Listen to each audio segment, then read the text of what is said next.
दारुगड बये दारुगड.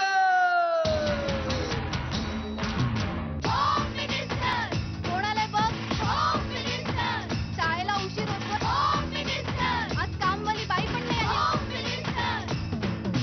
पदरावरती सरतारीचा मोर नाचरा हवा, पदरावरती सरतारीचा मोर नाचरा हवा. संसारातून वेळ काढून खेळ खेळूया नवा. Home minister. Home minister. मानतेकर पैठणी घेऊन आला. Home minister. वहिनी उघडताना दा. Home minister. रोज वस्तूचं देणार. Home minister. Home minister. Home minister. Home minister. नमस्कार. एक्सपर्ट हायजेनिक डिशवॉश बार प्रस्तुत होम मिनिस्टरमध्ये मी आदेश बांदेकर आपणा सगळ्यांचं मनापासून स्वागत करतो. आपण आहोत आत्ता सिंहगड रोड या ठिकाणी गुलमोहर पॅराडाईज धायरी पुणे या ठिकाणी आपण जाऊन आजच्या भागाला सुरुवात करणार आहोत. आजच्या भागामध्ये भेटणार आहोत त्या सुनबाईंचं नाव आहे मैथिली बंदिस्ते आणि सासूबाई आहेत माधुरी बंदिस्ते. आजच्या सुनांना सकाळी उठायची ॲलर्जी आहे का? अहो सासूबाई, आजच्या सुना नोकरी करून घर सांभाळतात. बिघडतं कुठं? रात्रीचा दिवस आणि दिवसाची रात्र. आजच्या पिढीची तऱ्हाच उलटी. आता दिवस रात्र मेहनत केल्यावर सकाळी थोडा डोळा लागला तर काय बिघडलं? प्रत्येक जुन्या पिढीला नवी पिढी उलटीच दिसते. असं का सुनबाई, आम्ही जुने का? Old is gold. पैठणीवर राहील फक्त सासूचाच होल्ड. अहो सासूबाई, काळाबरोबर व्हावं थोडं मोल्ड. पैठणीच्या खेळात बॅट सांभाळा नाहीतर व्हाल क्लीन बोल्ड. पैठणी सासूचीच. पैठणी सुनेचीच. नमस्कार.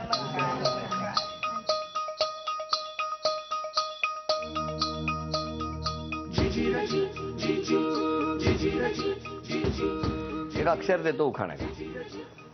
बघूया कोण घेणार तुमच्या दोघींपैकी. त्या परिसराला काय म्हणतात? धायरी. खरं. रात्र आहे छोटी, दिवस आहे मोठा. मंगेशच्या आणि माझ्या आयुष्यात सुखाला नाही तोटा. अरे वा, अभिनंदन. तुम्ही आता कुठलाही नीलवर्ण आकाशात चमकतो शशी मुकुंदरावांचे नाव घेते होम मिनिस्टरच्या दिवशी. अरे वा वा वा वा, खूप छान. आता ओळख करून द्या. हे माझ्या सासूबाई, नमस्कार. हे माझे मिस्टर, नमस्कार. हे सासरे, नमस्कार. ही माझी आई, नमस्कार. हे चुलत सासरे, नमस्कार. त्या दोघी चुलत सासूबाई आहेत. कुठल्या? नमस्कार. हे दोन धीर आहेत माझे सख्खे. नमस्कार. आणि ह्या सगळी बिल्डिंग मधले आणि ह्या एक चुलत सासूबाई. नमस्कार. नमस्कार. चला सगळ्यांची ओळख. मग आता सुरुवात गप्पा. नमस्कार. नमस्कार. नमस्कार. सासूबाई, काय म्हणताय? माहेर कुठलं तुमचं? सांगोला. हे कुठे आलं? पंढरपूर जवळ आहे. पंढरपूरच्या जवळ पंढरपूर जवळ आहे. आहे. बरोबर. मग आणि लग्न कुठे तिथे सांगोल्याला जमलं तुमचं? नाही, सांगोल्यालाच जमलं आणि झालं पंढरपूरला. अरे वा, हो. चांगलं ठिकाण निवडलं. मग हे बघायला आले होते? नाही, मलाच त्यांच्याकडे आणलं तर दाखवायला. का तुम्ही काय त्रास कमी केला? नाही, ते आमच्याकडे तशी पद्धतच आहे. कशी? मुलाकडं मुलीला जाते. दाखवायला न्यायचं. अशी पद्धत आहे? हो, अशी पद्धत आहे. मग कांदे पोहे मुलगा घेऊन येतो बाहेर? नाही नाही, मुलगा पेढ्याचा पुढा देतो. अच्छा, पेढ्याचा पुडा देतो. काय वेगवेगळ्या पद्धती आहेत. कारण बऱ्याच ठिकाणी मुलगा येतो मग मुलगी कांदे पोहे घेऊन येते. इकडे पेढ्याचा पुडा घेऊन येतो. बर, मला एक सांगा, काय लग्नाची तारीख हो? 8 जून 1983. 83ला. कुठे झालं लग्न? पंढरपूर. पंढरपुरात. अरे वा, छान. माऊलींच्या ठिकाणी. आणि तुमचं कसं काय दोघांचं? Love marriage. वा. कुठे कुठे भेटला? इंटरनेट. आम्ही ऑनलाईन भेटलो हं. आणि मेन टाइम तिचंही लग्नाचं चालूच होतं. मग मी म्हटलं डायरेक्ट काय ते लग्नातच बोलून घेऊ, आदल्या मधल्या गोष्टी करण्यापेक्षा. आणि मग कुठे भेटला? आम्ही पहिल्यांदा पुण्यातच भेटलो. कुठे? पुण्यात सकाळी पहाटेचे 6-6:30 वाजता ही पनवेलवरून हिंजेवाडीला आली होती. थांबा, तुमचं बाहेर पनवेल? हो. पनवेलवरून हिंजेवाडीला काय वॉक, मॉर्निंग वॉक साठी आला होता? मग बसने आले. नाही, बसने आलात, पण इकडे कशाला आलात त्याला हिंजेवाडीला? भेटायला. बस हायवेला थांबतात ना. एकमेकांना न बघता प्रेमात पडलो तो, म्हणून म्हटलं आता बघावं तरी कोणाच्या प्रेमात पण पडलो. सकाळी 6 वाजताचे तुम्ही निघालात पनवेल? 7:30 वाजता मी पुण्यात होते. पुण्यात होता? 5च्या बसने बरं, एक निघाले. मला सांगा, पण घरून काय सांगून निघाला? मैत्रिणीकडे चालले. हा? मैत्रिणीकडे चालली आहे. पहाटे 5 वाजता तुम्ही काय दूध टाकायचं का लोकांकडे? काय नाही, म्हणजे, माझी का पेपर? मैत्रीण पेणला राहते. हा. आईला म्हटलं तर तिच्याकडे जायचंय, आम्ही सगळ्या चाललोय एकत्र म्हणून लवकर निघतोय. बरं मला एक सांगा, मग तुम्ही पहाटे 5 ला निघालात आणि पुण्यात आलात 7 वाजता. हो. तुम्ही 7 वाजता सकाळी तिकडे जाऊन उभे होता. नाही, नाही. मी फोन केला, मी आले. तो आंघोळ न करता तसंच मला घ्यायला आला. हे एवढं प्रेम मी कधी बघितलं. आणि मग तुम्ही जाताना ह्यांना सोडायला गेलात तिकडे? हो मग परत बस स्टँड वरती सोडलं मी स्वार घेतलं. पनवेल पर्यंत नाही गेला? नाही. काय डेअरिंग करून आली आहे म्हणजे मुलाला भेटायला, हा? आणि हे इथेच बसलेत बिगबारी घालून वाढवून. कसा आहे पण स्वभाव सुनेचा? छान आहे एकदम, चांगला आहे. चांगला आहे. हसतमुख असते पण सवय. आता मला एक सांगा, तुम्ही म्हणजे बऱ्याचशा घरांमध्ये गेल्यावर एक तक्रार असते की सूनबाई लवकर उठत नाही, तर तुमच्या बाबतीत कसं काय? आहे माझ्या बाबतीत पण तसं, ती उठतच नाही लवकर. उगाच लवकर लग्न ठरवलं, पूर्वी 5 वाजता उठायची, 5 वाजता उठून आलेली आहे पुण्यापर्यंत. पहिला प्रश्न आता सूनबाईंसाठी, तुमच्यामुळे मुलामध्ये कोणता बदल झाला असं सासूबाईंना वाटतं? भात खायला लागला जास्ती, पहिले खात नव्हता. हे उत्तर चुकलंय. काय कोणता बदल झाला? तो सगळ्यांच्यात आधी मिसळत नव्हता, आता सगळ्यांच्यात मिसळतो आणि गप्पा पण भरपूर मारतो. पूर्वी अबोल होता. म्हणजे थोडं कमी बोलत होता. अच्छा, तुम्ही बोलायला लावलं तर. माझा स्वभाव बोल काय. तुमचा बोल काय? पुढचा प्रश्न, तुमच्या कोणत्या गोष्टीमुळे तुम्ही इतर सुनांपेक्षा वेगळ्या ठरता असं तुमच्या सासूबाईंना वाटतं? प्रत्येक गोष्टीत पुढाकार घेते, मिळून मिसळून वागते. ती मला आई म्हणते. म्हणजे मी अगं आई म्हणते. हा, ए अगं आई म्हणते अहो ती. जाऊ नाही करत. अहो जा. आहो जावं नाही करत, ती मला अर तुर म्हणते. हो का? आणि ते मला अगदी मनापासून आवडतं. आवडतं तुम्हाला? हो आवडतं. छान, व्हेरी गुड. असंच आवडत ठेवा. हं? सासूबाई, पुढचा प्रश्न तुमच्यासाठी, आपली लव्ह स्टोरी पुराणातल्या कोणत्या प्रसिद्ध लव्ह स्टोरी सारखी आहे असं सूनबाईंना वाटतं? नाही माहिती, ऐका आता. नल दमयंती. त्यांनी पण एकमेकांवर न बघता प्रेम केलं होतं, तसं आम्ही केलं. नल दमयंती म्हणजे ते नल राजा आणि तुम्ही दमयंती. तुमचा राजहंस कुठे आहे? तुम्हाला माहिती होती ही गोष्ट की आजच कळली? चेहऱ्यावरून तरी चेहरा असा होता की आता हे नल दमयंती कोण आहे हे होते का पुराणात? इथूनच सुरुवात आहे चेहऱ्यावरच्या एक्सप्रेशन्स वरून. बर, पुढचा प्रश्न सासूबाईंसाठी, सासरी आल्यावर सुनेच्या जेवणात झालेला मोठा बदल कोणता? ती तिकडं पनवेलला आंबट गोड माहेरी खायची आणि इकडं सासरी आल्यावर तिखट खायला लागली. हो का? असा बदल झाला का? हो, आम्ही कोकणस्थ, त्याच्यामुळे गोडाचं जेवण माहेरी. आणि कोकणस्थ गोड हा, जेवण आम्ही देशस्थ ते आणि कोकणस्थ. देशस्थ तिखट, हे मी बोललेलो नाही, या म्हणतायत. मला माहित नाही. हा बाबा बाबा. पुढचा प्रश्न सासरे बॉनसाठी, तुमच्या पत्नीच्या वेळेवर जास्त अधिकार कोण गाजवतात? अशा घरात कोण आहेत की ज्यांच्यामुळे पतीचं लक्ष तुमच्यापेक्षा त्यांच्याचकडे जास्त असतं? कुणाकडे? ते सांगा तुम्ही, कोणाकडे, आम्हाला काय माहिती. नाही तसं काही नाही. असं काही नाही. चुकलं उत्तर. काय हो, कोणामुळे? पक्षी आणि मांजर घरातली. हो. त्यामुळे तुमच्याकडचं लक्ष कमी झालंय सगळं. आणि पुढचा प्रश्न मुलासाठी, मला सांगा, तुमच्या पत्नीला तुम्हाला कोणत्या डेस्टिनेशनला घेऊन जायचं आहे? म्हणजे कुठे फिरायला घेऊन जायचं? लडाखला. लडाखला का हो? मी गेले होते लग्नाच्या आधी आणि मला खूप आवडलं होतं. म्हणजे तिथला पॅनगॉंग लेक वगैरे खूप निसर्गरम्य आहे. पण खूप खडतर आहे ना प्रवास? हो, पण त्याच्यातच जास्ती थ्रिलिंग असतं, म्हणून त्यांना घेऊन जायचंय म्हणून त्याला तुम्हाला. घेऊन जायचं. सुखाने इथे राहिलाय ते बघवत नाही. नमस्कार. नमस्कार. आणि आजचा चर्चेचा विषय आहे, नोकरी करणाऱ्या सुनेने कामावर निघण्यापूर्वी स्वयंपाक करूनच जावं का? काय म्हणणं आहे तुमचं?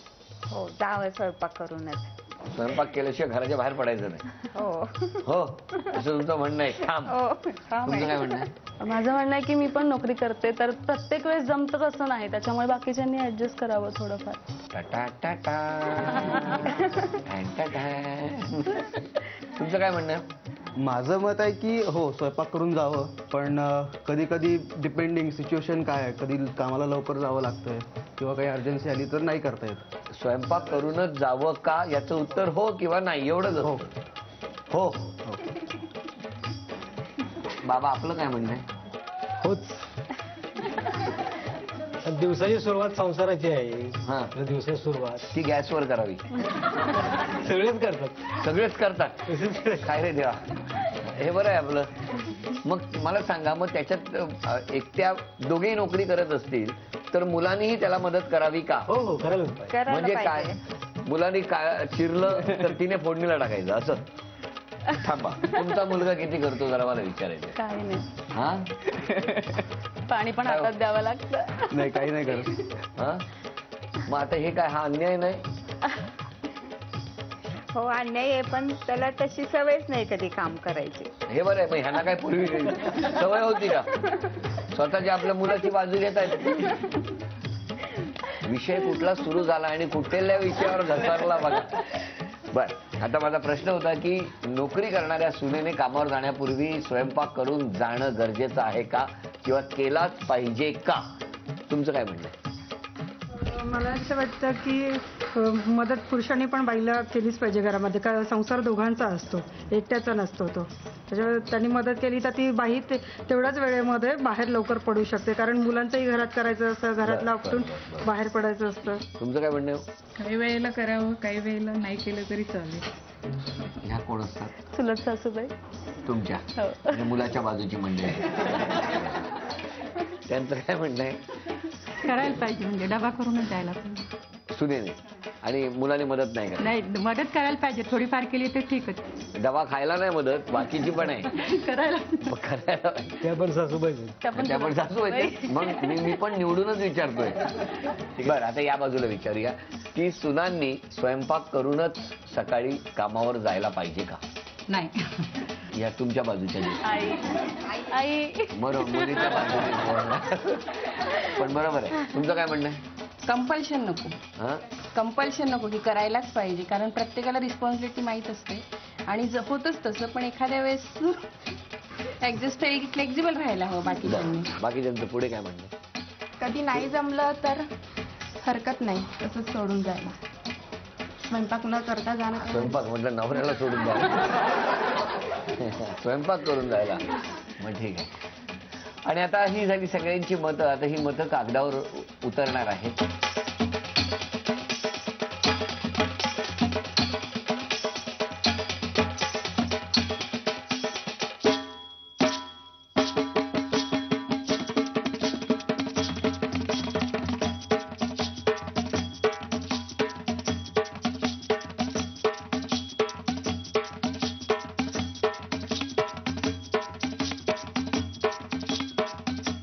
सगळ्यांची मतं या ठिकाणी आलेली आहेत. आणि आता जरा प्रश्न विचारूया. पहिला प्रश्न, या दोघींपैकी उत्तम टूर गाईड कोण बनू शकेल? या दोघींपैकी सासूबाई की सूनबाई? सगळ्यांचं म्हणणं आहे सूनबाई. तुमचं काय म्हणणं आहे? सून. सासरे पण म्हणतायत सून. चला, हा गुण सूनबाईंना मिळाला. या दोघींपैकी वन खाते कोणाकडे सोपवाल? जंगल किंवा असं खातं जर आई आपली सुनेच्याच बाजूने, आईने मुलीचा झेंडा जो काय रोवून ठेवलाय. या दोघींपैकी कुणाची बडबड ऐकावीशी वाटेल सगळ्यांना?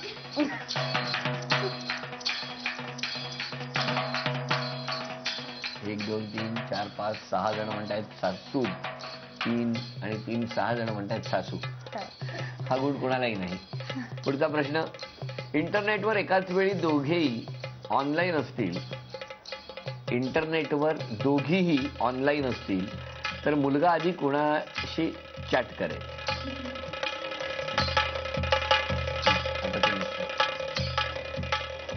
सासूशी का? कारण मैत्री तरी असते. झालं, तुमचं काम झालंय. सोबत असते तसं नाही. अच्छा अच्छा. 1 2 3 4 5 6 7 8 शेवटी सुनेलाच गुण मिळाला. आणि आजची पैठणी कोण जिंकेल असा अंदाज व्यक्त करायचा आहे सगळ्यांनी, सासूबाई की सूनबाई?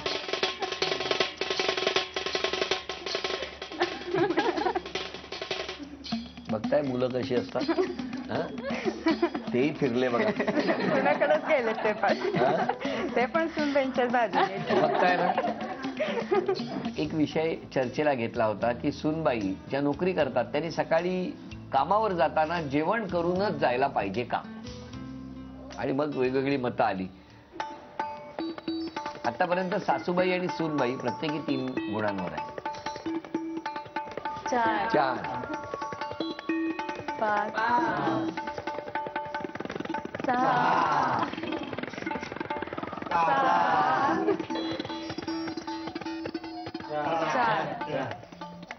5 वा 6 8 7 8 जेवण करून जावं की न जावं. 9 10 11 आता किचन मध्येच निघालं. 10 11 12 14. आता ही 2 मतं बघूया कोणाच्या बाजूने आहेत. हे आहे सासरेबुवांचं मत.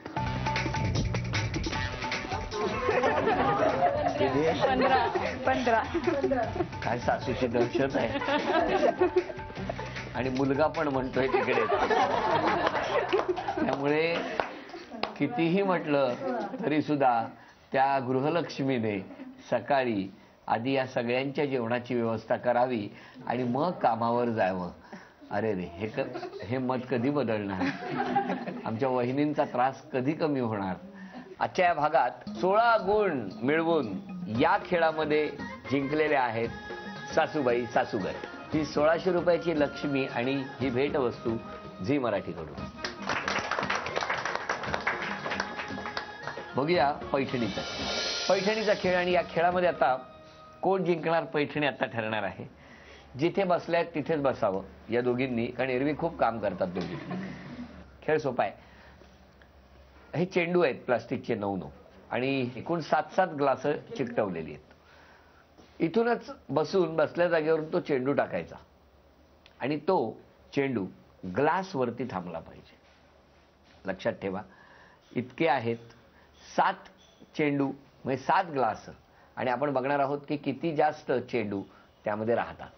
तो चेंडू टाकताना असा टाकला तरी चालेल, असा उंच उडवला तरी चालेल. त्या ग्लासवर थांबणं जास्त गरजेचं.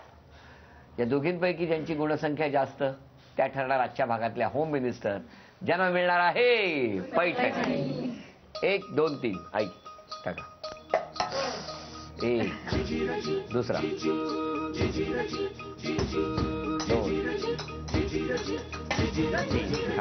तुम्ही टाका. 1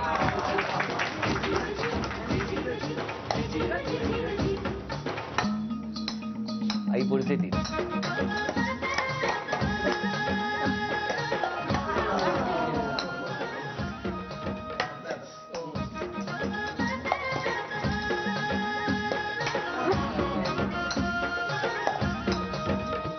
टाका.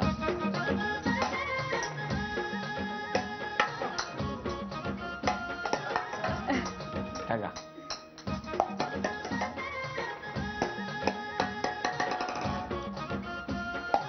हो बघा, बरोबरी करण्याची संधी आहे. या खेळामध्ये मुलांनी खूप छान साथ दिली. झी मराठीकडून ही भेटवस्तू आपल्याला. बाबा, ही भेटवस्तू आपल्याला. आणि उपविजेत्या ठरल्या सासूबाईंना झी मराठीकडून हे चांदीचं नाणं.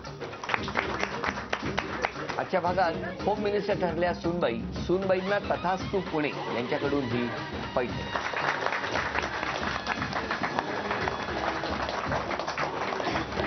वामनहरी पेठे ज्वेलर्स प्रस्तुत झी मराठी अवॉर्ड्स 2012. उत्सव नात्यांचा, आपल्या माणसांचा. आपल्या आवडत्या व्यक्तिरेखा आणि आवडत्या मालिकांसाठी मतदान सुरू होत आहे. 13 ऑक्टोबर पासून हे सुरू होणार मतदान आणि याचा निकाल जाहीर होणार 28 ऑक्टोबर. तेव्हा मतदान करायला विसरू नका झी मराठीवरच्या आवडत्या मालिकांसाठी आणि व्यक्तिरेखांसाठी. आजचा भाग इथे संपतो आहे. पुन्हा भेटणार आहोत अशीच एक पैठणी घेऊन एक्सपर्ट हायजेनिक डिशवॉश बार प्रस्तुत होम मिनिस्टरच्या पुढच्या भागात. नमस्कार.